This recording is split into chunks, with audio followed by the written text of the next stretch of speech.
Hi everyone, good evening. Naranasan mo bang gumawa ka ng desisyon sa buhay mo and later on, because of that abrupt decisions na ginawa mo is nagsisi ka? Yes, madalas nangyayari sa atin yan, lalo na kapag galit tayo. Nagdi-decide tayo, gumagawa tayo ng decision based dun sa emotions na meron tayo. Impulsive decision.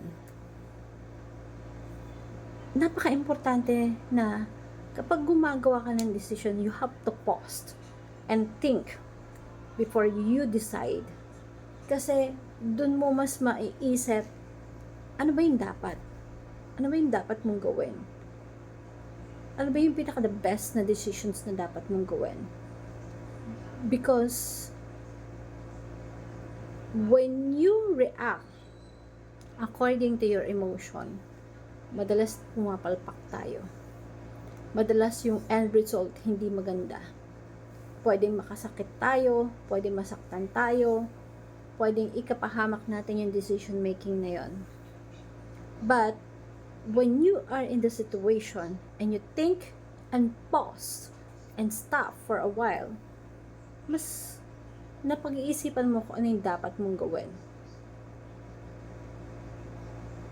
You have to respond,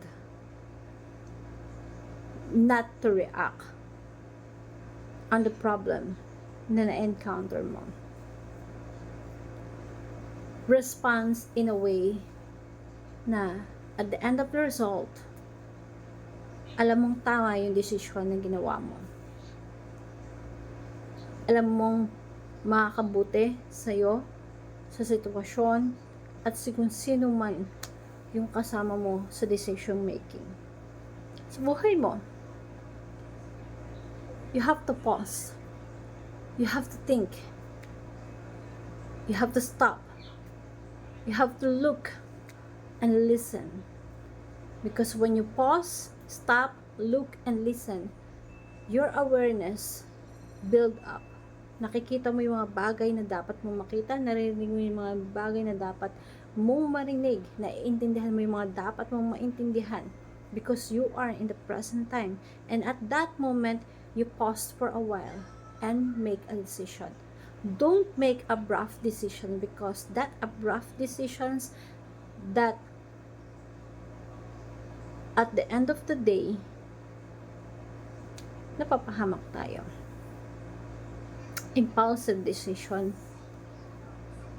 madalas nasisira tayo.